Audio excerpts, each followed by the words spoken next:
वाणी में एक दोहा आता है,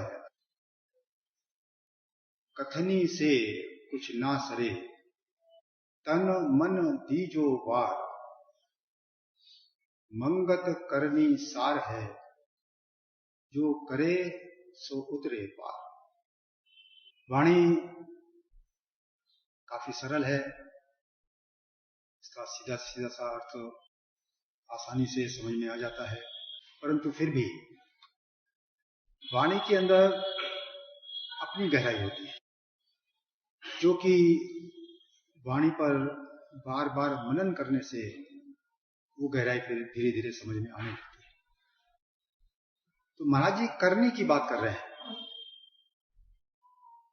और बिना करनी के कथनी से परहेज की बात कर रहे हैं। तन मन दीजो वार, चाहे आप शरीर से कितनी भी कथनी करो, लोगों का मार्गदर्शन करो, मन से कितना भी विचार करो, अर्थात विचार के द्वारा, कथनी के द्वारा आप संसार की सेवा करो, लेकिन सारा अर्पण करने के पश्चात भी आपकी बात का असर तब तक नहीं होगा जब तक जो आप कह रहे हो वो आपकी करनी नहीं। जो करनी करता है, कहते हैं करे सो उतरे पार, वही पार हो जाता है, पार चला जाता है। पार का क्या मतलब? अध्यात्म में ये एक शब्द ही अपने आप में बहुत कुछ कह रहा है। जैसे कि ईश्वर का नाम हम लेते हैं या पढ़ते हैं, वहां ईश्वर के नाम में भी आता है पारगरामी, भज सुख देवा।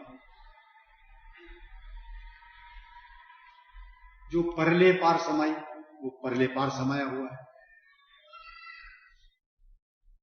तो इस पार का मतलब क्या है? पार का अर्थ है जिसको हम ईश्वर कह रहे हैं, जिसको हम परमेश्वर कह रहे हैं, वो मन, इंद्रिय, देह के अनुभव से ऊपर है, इनके पार है। ये देह के साथ इंद्रियां भी हैं, इंद्रियों के साथ मन भी है, तो ये तीनों चीजें मेरे साथ ही, मेरा जीवन रूप है ये तीनों चीजें। लेकिन प्रभु इसके पार हैं, पार होते हुए भी वो भी इस देह के अंदर ही। तो मैं मन इंद्रिय के द्वारा संसार में तो पहुंच जाता हूं, लेकिन प्रभु मेरे अंदर ही मौजूद हैं, मैं उन तक क्यों नहीं पहुंच पाता? तो इसीलिए उन तक पहुंचने के लिए कुछ करनी पड़ती है। संसार में भी तो कुछ सुख प्राप्त करने के लिए कितनी करनी पड़ती है। वो पारग्रामी भज सुख देवा, वो सुखरूप है।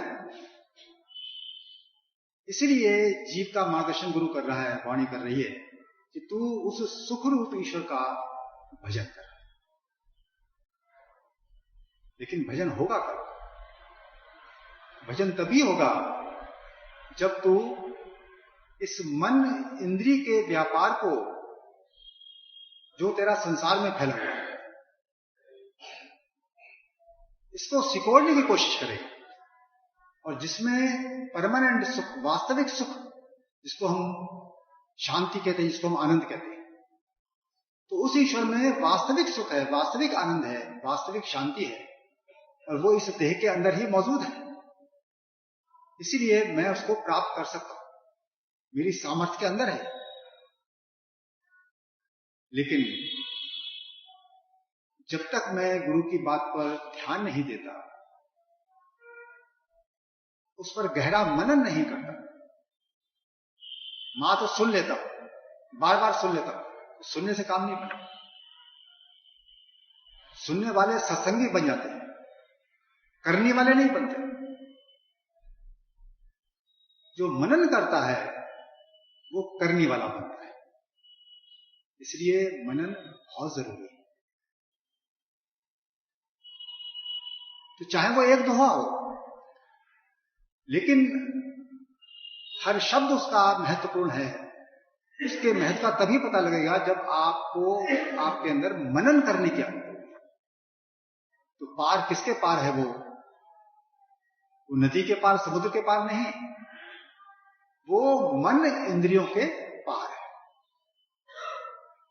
आप देखिए, देह से सूक्ष्म इंद्रियां हैं और इंद्रियों से भी सूक्ष्म मन है। देह के मुकाबले में ये कितना सूक्ष्म है। किसी भी इंस्ट्रूमेंट के द्वारा इस मन को टेस्ट नहीं किया जा सकता। फिर भी आप मन के बारे में जान सकते हो। सिमरन करने जब बैठता हूं तो मुझको ठीक ठीक पता होता है कि मेरे मन के अंदर क्या संकल्प उठ रहा है। मैं उसको तुरंत पढ़ लेता हूं। जिस मन की कोई लैंग्वेज नहीं है, मैं उसकी मन की लैंग्वेज भी समझ लेता हूं, बिना बोले समझ लेता हूं कि मन के अंदर क्या विचार उठ रहा है। विचार की तो लैंग्वेज होती है ना। तो मन इतना सूक्ष्म है, उसको मैं खुद पढ़ लेता हूं। इसका मतलब मैं पढ़ने वाला मन से भी सूक्ष्म, मन से भी श्रेष्ठ है। तो जो पढ़ता है, जो मन की गति को समझता है, वो चेतन है। चेतन का मतलब होता है वो होश में है। तो मैं जीव हूं जिसके अंदर होश है। इसीलिए वाणी यज्ञ कहती है कि सुरत से पकड़ा जाए वो प्रभु सुरत के द्वारा अनुभव में आ जाते हैं। वो उस सुरत का नाम ही बुद्धि है। तो जीव का एक नाम बुद्धि भी तो है। तो बुद्धि के द्वारा मैं मन की गति को पढ़ सकता हूं। मन में क्या संकल्प उठ रहा है मैं जान सकता हूं। तो मैं चेतन हूं, मन की गति को जानने वाला हूं। ये मेरा एक्सपीरियंस है, ये थ्योरी नहीं है। लेकिन मेरी चेतनता, मेरा होश निरंतर, देखिए आप, मन के नीचे ही रहता है। मन में क्या चल रहा है, क्या इच्छा उठ रही है, मुझको पता है। उसके द्वारा इंद्रियां उस भोग को प्राप्त करने के लिए प्रेरित हो रही हैं और उस भोग को या उस इंद्रिय भोग के सुख को प्राप्त करने के लिए मैं कर्म इंद्रियों के द्वारा देह से कर्म कर रहा हूं। तो उसकी जो प्राइम फोर्स है वो मन के अंदर है और उसकी जो गति है वो बहिर्गति है, गति बाहर की ओर, संसार की ओर। तो सारी विद्या जो हम सुन रहे थे, सारी विद्या हमको संसार की ओर ही ले जा रही है। ये अध्यात्म विद्या ही है जो आत्मा की ओर ले जा रही है, परमेश्वर की ओर ले जा रही है, जो अंदर की ओर ले जा रही है।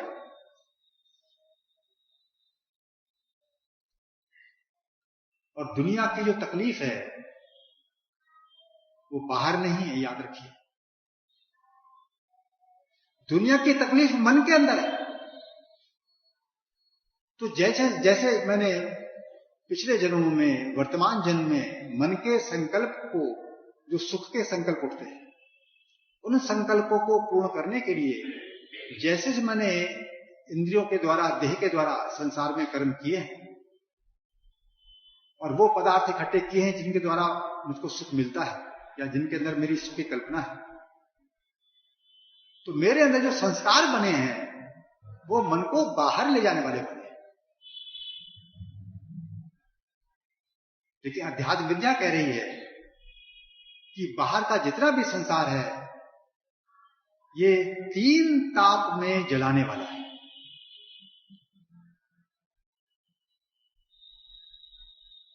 आदि व्याधि उपाधि, इसका विशेषण आप कई बार सुन चुके हो। तो ये 3 ताप हैं जिसमें ये जीव बेचैन रहता है और इनसे मुक्त नहीं हो सकता, क्योंकि संसार में इन 3 ताप से ऊपर कोई चीज है ही नहीं। इन तीन ताप से ऊपर कोई चीज है तो इस देह के अंदर ही मौजूद है, जिसको हम परमात्मा कहते हैं। कोई इसको आत्मा कहता है, कोई इसको ईश्वर कहता है। तो मैं यदि कोशिश करूं, लेकिन कोशिश कब करूंगा? जब पहले मेरे अंदर ये विश्वास होगा कि वास्तव में वो ईश्वर इस देह के अंदर मौजूद है और सबसे ज्यादा सुखदायी। इसी के लिए हमको गुरु का जीवन देखना पड़ता है, उसका बारीकी से निरीक्षण करना पड़ता है। बिना गुरु के केवल शास्त्र पढ़ने से वो बात समझ में नहीं आती, हमको लाइव एग्जाम्पल चाहिए। तो गुरु का जीवन इस बात का साक्षात प्रमाण है। महाराज जी का जीवन तो हमारे सामने है, क्योंकि तो वर्तमान जीवन है कि महाराज जी नींद के विकार से, अन्न के विकार से और प्यास के विकार से, अन्न का मतलब भूख, इन तीनों से ऊपर थे। तो जो सूरत, जो होश देह के प्रति है ही नहीं, तो जीव जब ईश्वर के प्रति होश में है तो ईश्वर में तो ये विकार है ही नहीं, तीन ताप से ऊपर है ईश्वर। इसीलिए जिसकी स्थिति, जिस जीव की स्थिति उस ईश्वर में के साथ एक होती है, वो इन भूख प्यास नींद के विकार से मुक्त होता है। ये विकार उसको परेशान नहीं करता है और इतना तृप्त होता है कि संसार की तरफ उसकी वृत्ति लौटने को तैयार ही नहीं होती। तो इसलिए समाधि जब भी टूटती है ऑटोमेटिकली टूटती है। उस समय जो भक्त है वो जानता है कि संसार में कितना क्लेश है, कितना ताप है संसार में, इसलिए वो अंदर से निरंतर समाधि में ही रहने की इच्छा करता है।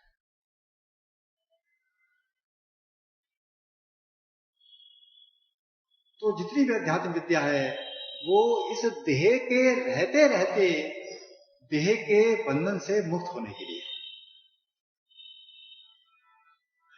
हम यूं भी कह सकते हैं कि मन से मुक्त होने के लिए, क्योंकि मन से ही देह का निर्माण होता है और मन जब ईश्वर में लीन हो जाता है तो देह का बंधन खत्म हो जाता है। इसलिए मन को सूक्ष्म शरीर कहा जाता है। तो मन से मैं मुक्त हो सकता हूं। इसीलिए जब पूर्ण ईश्वर दर्शन होता है, जिसको महाराज जी आत्मलीनता ही कहते थे, जिसको सहज समाधि कहा जाता है, तो वो कब होता है? जब मन का बीज नाश हो जाता है। मन का बीज नाश हो जाता है। उस हालत में उस सत्पुरुष की वो स्थिति हो जाती है जिसको महर्षि रमण कहा करते थे। जब उनसे पूछा गया कि सत्पुरुष को अपनी देह कैसी प्रतीत होती है, तब महर्षि रमण ने कहा था कि सत्पुरुष के लिए देह उसी प्रकार है जिस प्रकार किसी पथिक के कंधे पर तौलिया पड़ा हो तो रास्ते में कहीं गिर जाए, उसको पता ही नहीं चला कहां गिर गया। अर्थात सत्पुरुष का देह से कोई संबंध ही नहीं रहता, कभी भी नष्ट हो जाए। जिस चीज की आप जरूरत नहीं महसूस करते और आपको पता लगता है ये किसी उपयोग की नहीं है, तो क्या करते हो आप? उस वस्तु को घर से बाहर कर देते, उससे मोह भंग आपका भंग हो जाता है। तो उसी प्रकार सत्पुरुष का देह से मोह भंग हो जाता है। तो सत्पुरुष और देह के बीच में जो लिंक था वो था मन। तो ये मन जो हमारे लिए बाधक है, जो हमारे लिए मुसीबत है, यही मन मेरे लिए सहायक हो जाता है। किस मामले में सहायक हो जाता है? यही मन मुझको अपने ही अंदर परले पार पहुंचा देता है। अर्थात इस देह के अंदर जो चेतन सत्ता मौजूद है जिसके लिए गुरु कह रहा है कि तू सिमरन कर, क्योंकि रात दिन तू सिमरन कर रहा है लेकिन संसार का कर रहा है। इसलिए जितनी भी अध्यात्म विद्या है वो आपको एक ही चीज सिखा रही है, संसार दुख रूप है।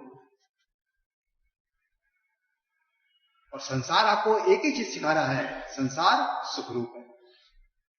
इसलिए जितना तू पुरुषार्थ कर लेगा संसार में उतना ज्यादा सुखी हो जाएगा। और गुरु दूसरी बात कह रहा है, जितना ज्यादा तू सुख प्राप्ति की कोशिश संसार में करेगा उतना ही तू ज्यादा बेचैन हो जाएगा। और ये आप खुली बुद्धि से देखें, आप हजारों लाखों प्रमाण आपके सामने हैं संसार के लोगों के, आप इसका विश्लेषण कर सकते हो, बिना शास्त्र पढ़े इसका विश्लेषण कर सकते हो कि जैसे जैसे अमीरी बढ़ती है, जैसे जैसे भोग विलास के साधन बढ़ते हैं, मनुष्य की मानसिक बेचैनी बढ़ जाती है, उसकी चंचलता बढ़ जाती है। ये भजन करने वाला व्यक्ति तो अच्छी तरह से जानता है। इसीलिए जैसे जैसे मैं इस सुख रूप संसार में, जो कि सुख का एक आवरण मात्र है, मैं स्वाध्याय कर करके, स्वाध्याय का मतलब होता है उस आत्म विद्या का अध्ययन कर करके, उसको उस पर मनन कर करके मैं ये सीख जाता हूं, जिसका निर्णय संत अभिलाष में किया है, ये संसार देखने में सुखदायी प्रतीत होता है परंतु अंदर से विष रूप है। मैं केवल इस सेंटेंस को पढ़ नहीं लेता, गहरा मनन करता हूं, प्रैक्टिकल ग्राउंड पे सारे संसार को मैं देखता हूं, तो मेरी बुद्धि खुद इस निर्णय पर पहुंचती है कि वास्तव में ये बात सत्य है, ये केवल ऐसे ही नहीं है। तो जब मैंने मनन के द्वारा, सत्पुरुषों की वाणी के स्वाध्याय के द्वारा और प्रैक्टिकल जीवन व्यतीत करके मैंने इस चीज को समझ लिया कि संसार में चैन मुझे कभी भी नहीं मिलेगा, चाहे 1000 जन्म हो जाएं, चाहे 1000 वर्ष की आयु मिल जाए।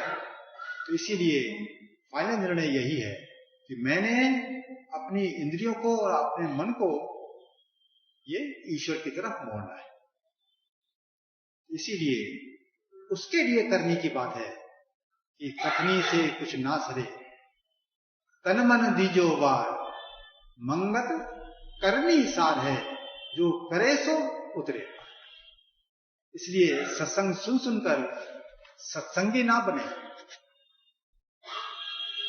सत्संग सुनने का मतलब हमारे लिए एक ही होना चाहिए कि हमारे अंदर जो मनन प्रक्रिया है, गहराई से विचार करने की प्रक्रिया है, उसके अंदर एडवांसमेंट होना चाहिए। हमारे अंदर विचार की गहराई बढ़नी चाहिए, क्योंकि सत्पुरुषों ने कोई बात ऐसी नहीं कही है जिसके प्रमाण साथ में ना दिए हों। हर चीज का प्रमाण वाणी के अंदर मौजूद है। कमी यही है कि मैं गहराई से चिंतन करने के लिए तैयार नहीं। मैं इतना बिजी हूं संसार में, मुझे फुर्सत ही नहीं। तो करनी भी कोई महाजी लंबी चौड़ी नहीं बता रहे, वो करनी बता रहे हैं जो आपके जीवन को सरल कर देती है, कठिन नहीं करती है। संसार की करनी आपके जीवन को कठिन कर देती है, लेकिन गुरु वो करनी बता रहा है जो आपके जीवन को सरल कर देती है। कम पैसे में आपका गुजारा चल जाता है, संसारी स्वार्थ कर्म कम करने में आपका गुजारा हो जाता है, मन की चेतन कम हो जाती है, देह परायणता के मुकाबले में ईश्वर परायणता बढ़ जाती है। देह परायणता में व्यक्ति बड़ा भयभीत रहता है, पता नहीं क्या हो जाए हर वक्त, क्योंकि संसार में हर चीज अनिश्चित है। लेकिन जो ईश्वर मार्ग पर चलेगा और जिसकी बुद्धि में ये शास्त्र विवेक है, उसके अंदर निश्चिंतता बढ़ती है, स्थिरता बढ़ती है, प्रभु विश्वास बढ़ता है। तो वो सिमरन के द्वारा ही जानता है इस बात को अच्छी तरह से कि जैसे जैसे मैंने संसार में करनी गुरु के मार्गदर्शन के अनुसार की है, वैसे ही वैसे मेरा मन सिमरन में लगने लगा है। मन की धीरे धीरे बेचैनी कम हुई है। ये प्रैक्टिकल है। हम में से कई ऐसे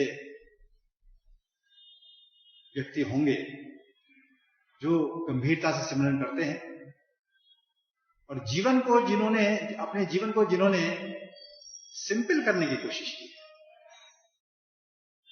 संसारी जो फैलाव है इसको सिकोड़ने की कोशिश की और इस बात को उन्होंने गहराई से समझा है कि यदि मैं संसार में फंसा रहा तो मेरी क्या दुर्गति होने वाली है, और यदि मैंने गुरु के मार्गदर्शन के अनुसार यदि जीवन बनाया तो मेरी क्या सदगति होने वाली है, क्या मेरी उन्नति होने वाली है, जिसको पता होता है। बड़ा स्पष्ट निर्णय उसके सामने होता है। तो वो इन भोग विकारों में फंसता नहीं है। वो जीवन की जो शारीरिक जीवन की जो आवश्यकता है उसकी पूर्ति तो करता है, उसके लिए कमाई भी करता है, लेकिन मूलभूत आवश्यकताओं की कमाई के लिए मनुष्य को बेईमानी नहीं करनी पड़ती, बुरी तरह से व्यापार में सर्विस में फंसना नहीं पड़ता। सिंपल लाइफ से उसका गुजारा चल जाता है। उसके पास सिमरन के लिए भी वक्त होता है, स्वाध्याय के लिए भी वक्त होता है और प्रेम से वो सिमरन करता है और सिमरन में सारा स्वाध्याय काम आता है। सिमरन करने वाले को पता होता है कि स्वाध्याय कितना काम आता है। तो मन जब फंसता है संसार की मुसीबतों में, संसार की बातों में, तो ये स्वाध्याय ही अपना निर्णय देकर उस मन को वापस खींच के लाने में सफल होता है। इसीलिए जैसे जैसे मैं वाणी के मार्गदर्शन के अनुसार चिंतन करता हूं और उस चिंतन के अनुसार करने का प्रोग्राम बनाता हूं, टाल नहीं देता। टालने का मतलब एक ही है कि मैंने उस ईश्वर मार्ग में करने के महत्व को समझा नहीं। अभी मेरे दिमाग में संसार का ही महत्व बैठा हुआ है, इसलिए उसके प्रति मैं सिंसियर, और ईश्वर मार्ग में जो करनी है उसके प्रति मैं लापरवाह हूं, उसके प्रति मैं बहानेबाज हूं, बहुत बहाने ढूंढ लेता हूं। सत्संग में नहीं आ पाया, कोई ना कोई बहाना ढूंढ लूंगा। सिमरन रह गया, कोई ना कोई बहाना ढूंढ लूंगा। लेकिन जिसकी जान जा रही हो, जिसकी जान पे बन आई हो, जिसको लग रहा हो कि मेरी जिंदगी बर्बाद हो जाएगी, वो सिमरन से लापरवाह नहीं हो सकता। तो हमारी बुद्धि का निर्णय ये हो ही नहीं पाता कि बिना सिमरन के मेरी जिंदगी बर्बाद हो जाएगी। मानव जन्म में यदि भोग वृत्ति को मैंने कमजोर नहीं किया, हो सकता है जन्म में आप बिल्कुल खत्म ना कर सके, लेकिन यदि मैंने उसको कमजोर नहीं किया बल्कि उसका विकास किया, तो ये तो मानव जन्म का पतन है, सीधा सीधा पतन है। तो इसीलिए ये मानव जन्म सांसारिक जीवन को सिकोड़ने के लिए मिला है। आप उसको फैला के प्रसन्न हो रहे, ये अज्ञानता है, गहरी अज्ञानता है। तो इसीलिए सतपुरुष की बात को चाहे वो एक दोहे के रूप में क्यों ना हो, हमें ठीक ठीक समझने की कोशिश करनी चाहिए। तो महाराज जी का एक ही दोहा है, कथनी से कुछ ना सरे, तन मन दीजो बार, मंगत करनी सार है, जो करे सो उतरे पार। तो पार कहां उतरना है? नदी के पार, समुद्र के पार नहीं उतरना है, इस मन के पार मैंने जाना है। और मन का पार इस देह के अंदर ही तो है। मैं ऑलरेडी मन के पार ही रहता हूं, क्योंकि मन, इंद्रियां और देह के बारे में मैं अच्छी तरह से जानता हूं। तो जानने वाला जिस वस्तु को जानता है उससे ऊपर होता है, लेकिन मैं अपने आत्मा को नहीं जानता, अपने रियल स्वरूप को नहीं जानता, जिसको परमेश्वर कहते हैं। वो इस देह का संचालन कर रहा है, इतना तो मैं कब से मैं जानता ही हूं कि इस जिस्म के अंदर जो जान है, सारी देह की क्रिया उसके कारण हो रही है, मेरी करने के कारण क्रिया नहीं हो रही है, इतना मुझे पता है। तो इसका मतलब हो गया कि देह में मन भी है, इंद्रियां भी है, सारे देह के ऑर्गन्स भी हैं, लेकिन इससे भी ज्यादा इंपॉर्टेंट क्या है, जो इस देह को शक्ति प्रकाशित करती है, जीवन दे रही है। वो ईश्वर जीवन रूप है। तो उस ईश्वर के प्रति जब मैं होश में रहता हूं, संसार की करनी करते वक्त मुझको ईश्वर का होश बना रहता है कि मैंने इस करनी को सिंप्लीफाई करना है, मैंने इस करनी से वक्त को बचाना है, इसलिए कम पैसे में मैंने गुजारा करना सीखना है। दुनिया वालों की नकल नहीं करनी, वो अज्ञान के अंधकार में, मैं गुरु ज्ञान के प्रकाश में जीना चाहता हूं। उस ज्ञान के प्रकाश में जिया तो मैं अपने जीवन को फैलाने वाला नहीं बनूंगा, इस मन इंद्रियों के व्यापार को सिकोड़ने वाला बनूंगा और अंदर सिकोड़ कर बुद्धि को, जिसको महाराज कहते हैं प्रेमी, बुद्धि को अंदर संकुचित करके मन को मैंने अंदर ले जाना है। और अंदर कहां? उस ईश्वर की ओर ले जाना है जो सिमरन के द्वारा प्राप्त होता है। इसलिए महाराज जी का वो वाक्य हमेशा याद रखें, सब कर्मों से महाकर्म प्रभु उपासना ही है। क्योंकि वो आनंद मार्ग है, वो शांति मार्ग है, और वो इस देह के अंदर ही मुझको मिल जाएगी। इसलिए मैंने संसार की नकल नहीं करनी है, गुरु के मार्गदर्शन के अनुसार अपने जीवन का प्रोग्राम बनाना है, उसके अनुसार चलने का प्रण करना है, उसके लिए मैंने पुरुषार्थ करना है। तब मैं यदि गुरु के मार्गदर्शन के अनुसार करने वाला बना तो इस देह के अंदर उस स्थित परमेश्वर के पास में पहुंच जाऊंगा। इन मन इंद्रियों के व्यापार के पार में चला जाऊंगा। वो पार इस देह के अंदर ही है। तो भवसागर बाहर नहीं है, भवसागर तेरे मन इंद्रियों के व्यापार को ही कहते हैं। तो इस भवसागर से पार प्रभु मुझको ले जाते हैं यदि मैंने प्रभु की याद की, प्रेम से याद करी और संसार की करनी भी यदि करी तो गुरु के मार्गदर्शन के अनुसार करी, तो ये निश्चित सफलता मुझको मिलेगी। कोई इसको रोक नहीं सकता। ओ ब्रह्म सत्य।